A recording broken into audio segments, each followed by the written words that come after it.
अस्सलाम वालेकुम ख़वातीन व हज़रात, अज़ीज़ तुलबा। आज हम ISSB का एक करंट टॉपिक है, क्या वालिदैन की बेजा सख्तियाँ बच्चों में एहसास कमतरी, एहसास महरूमी और दीगर नफ्सियाती बीमारियाँ पैदा कर रही हैं कि नहीं।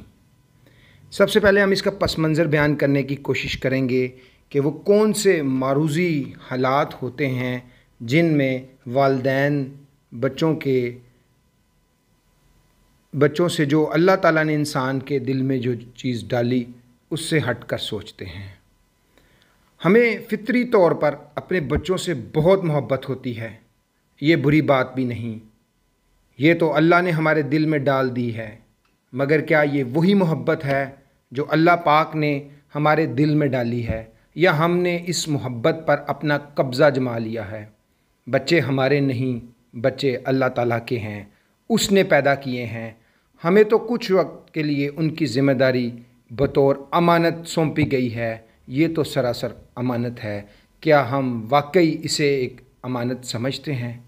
एक बाप को अपने बेटे से बेपनाह मोहब्बत होती है, वो सारी ज़िंदगी उसको पालता है, उस मोहब्बत में कोई कलाम नहीं, कोई शक नहीं। लेकिन बाप का इस मोहब्बत को कब्ज़े में बदल डालना और फिर वही बाप अपने बेटे को अपनी मलकियत समझने लगता है।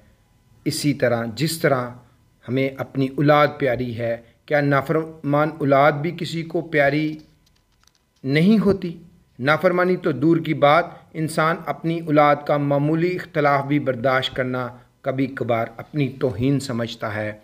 हमें औलाद इसलिए दी जाती है कि हम इसकी अच्छी परवरिश करके इसे दुनिया की दौड़ ह्यूमन रेस में शामिल कर दें। फिर अगर वो हमारी खिदमत करे तो सुभान अल्लाह, अल्लाह उसका भला करे, अगर ना करे तो वो जाने, उसका खुदा जाने। मगर हम ऐसा नहीं करते, हम अपनी औलाद के साथ जीना शुरू कर देते हैं। यहाँ तक भी कोई बुराई नहीं, मगर ये जीना हमारी ज़िंदगी का आखिरी मकसद बन जाता है और फिर यहाँ से सारी बात बिगड़ जाती है।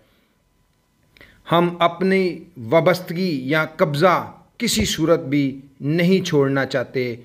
हम सिर्फ़ अपने माइंड को देखते हैं और उस पर पूरा ध्यान रखते हैं। हमारी फ़ितरत पोजेसिव है और इस काबिज़ फ़ितरत को, पोजेसिव नेचर को पालने के लिए आपको जुल्म, नाइंसाफ़ी, तशद्दुद और से काम लेना पड़ता है और यहीं से बात बिगड़ती है। बेजा तनकीद और तुर्श लहजे बच्चे की शख्सियत को मसख कर देते हैं।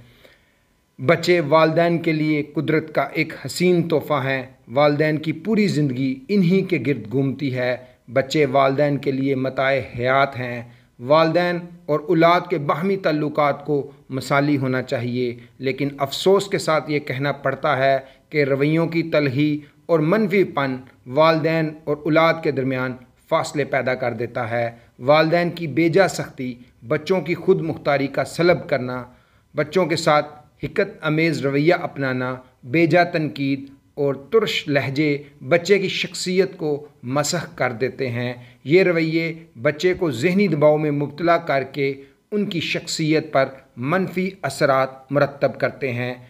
तलख लहजे और तलख रवैये वालिदैन और बच्चों के दरमियान बचपन से लेकर जवानी तक ऐसा फ़ासला पैदा कर देते हैं जो कभी सिमटने में नहीं आता। माहिरीन नफ्सियात और दीगर माहिरीन के मुताबिक अगर इस किस्म का माहौल घर में रखा जाए तो इस घर के बच्चे अमूमन संजीदा और खौफज़दा नज़र आते हैं। बच्चों की गैर मामूली संजीदगी के पीछे उनका उलझा हुआ जहन और एहसास कमतरी होता है, जो बच्चे की शख्सियत को मसख कर देता है। इस सोच और जहनी दबाव के बाइस उसकी नींद तक मुतासिर हो जाती है, जो आजकल आप बखूबी इसका मुशाहिदा कर सकते हैं। बच्चे की अहदाफ से कम कामयाबी हासिल करने पर वालिदैन उसकी हौसला अफजाई करने की बजाय उसे बेजा तनकीद का निशाना बनाते हैं। अगर आपका बच्चा खुश और मुतमईन है तो वो ज़हीन ना होते हुए भी ज़िंदगी में कुछ ना कुछ कामयाबियाँ ज़रूर हासिल कर लेगा। ज़रूरत इस अमर की है कि बच्चे पर बेजा तनकीद की बजाय उसकी हौसला अफजाई की जाए। بچے کی تربیت میں یہ بات شامل کریں کہ وہ ناکامی سے سبق سیکھے اور بغیر کسی دباؤ یا خوف کے اپنی صلاحیتوں کو بہتر طور پر استعمال کرے۔ اپنے بچوں کو جیتنا نہیں بلکہ ہر حال میں مقابلہ کرنا سکھائیں۔ ان کو بتائیں کہ زندگی میں ناکامی بھی ہو سکتی ہے، لیکن یہ ناکامی دائمی اور مستقل نہیں ہوتی، بلکہ یہ آپ کو باؤنس بیک یعنی کہ دوبارہ اوپر اچھالنے کے لیے ہوتی ہے، تاکہ آپ اس سے بھی بڑی منزل پا لیں۔ ورنہ یہ ایسا خطرناک رویہ بنتا جا رہا ہے جو والدین کے لیے واقعی ایک المیہ سے کم نہیں ہے کہ بچوں میں خودکشی کا رجحان صرف اسی وجہ سے بڑھتا جا رہا ہے کہ بچوں نے صرف جیتنا سیکھ لیا ہے، مقابلہ کرنا نہیں سیکھا، ناکامی کو برداشت کرنا اور ناکامی سے سبق حاصل کر کے واپس باؤنس بیک ہونا نہیں سیکھا۔ یہی وہ وجہ ہے جس وجہ سے بچے خودکشی کی طرف بھی مائل ہو رہے ہیں۔ سختی ایک حد تک اچھی ہوتی ہے، تاہم کوئی بھی چیز کی حد سے تجاوز کر جائے تو اعصاب پر بہت برے اثرات مرتب کرتی ہے۔ بچے پر بیجا دباؤ ڈالنا اور تلخ لہجے میں بات کرنا اسے باغی کر سکتا ہے۔ والدین کو چاہیے کہ اپنے بچوں کی ذہنی استعداد اور قابلیت کو سمجھیں اور ان کی ہر طرح سے مدد کریں۔ بچے پر ضرورت سے زیادہ بوجھ اور آپ کی توقعات اسے ساری زندگی کے لیے ناکام یا نفسیاتی انسان بنا سکتی ہے۔ اپنے بچے کو خوشیاں دیں، اسے نرم اور میٹھے لہجے میں بات کریں۔ ایک چھوٹی کامیابی آپ کے بچے کو پراعتماد بنا سکتی ہے۔ بس تھوڑی سی محنت اور محبت کے ذریعے آپ اپنے بچے کی شخصیت کو پروقار، بااعتماد اور مثبت بنا سکتے ہیں، یعنی کہ ایمان اور یقین سے بھرپور۔ آپ کا بچہ ایک انسان ہے جو اپنی انفرادیت رکھتا ہے۔ بچے چھوٹے ہوں یا بڑے، وہ سب سے پہلے ایک انسان ہیں۔ والدین کا روب اور مناسب سختی تربیت کا اہم حصہ ہیں۔ بیجا پابندیاں بچے کی تربیت میں بغاوت پیدا کرتی ہیں۔ انہیں آزادی کا احساس دیں، ان کی جی بھر کر رہنمائی کریں۔ بیجا لاڈ اور آسائشیں بھی بچے میں بگاڑ پیدا کرتی ہیں۔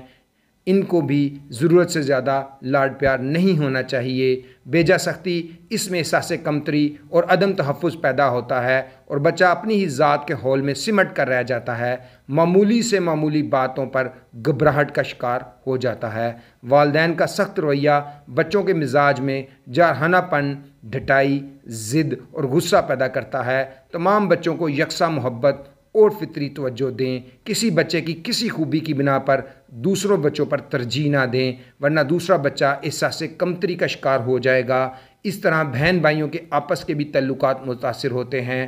حسد اور نفرت جیسے منفی جذبات بھی جنم لیتے ہیں اور سبلنگ جو جیلسی ہے، سبلنگ کلیش ہے، وہ پیدا ہوتا ہے۔ اس وجہ سے بہت سے بچے صرف اس وجہ سے ویسٹ ہو جاتے ہیں کہ ان کے دیگر بہن بھائیوں کو ان پر فوقیت دی جا رہی ہے اور وہ اندر ہی اندر اس احساس کمتری کی وجہ سے دن بدن بزدل اور ڈھیٹ ہوتے ہوئے کسی نہ کسی ایسی نفسیاتی بیماری کا شکار ہو جاتا ہے جو صرف ماہر نفسیات سمجھتے ہیں۔ اس لیے والدین کی بیجا سختیاں اور تلخ رویے بچوں کی ذہنی نشو و نما، ان کی جسمانی نشو و نما کے لیے انتہائی نقصان دہ ہے۔ اس سے بچنا چاہیے۔ Thank you very much. السلام علیکم۔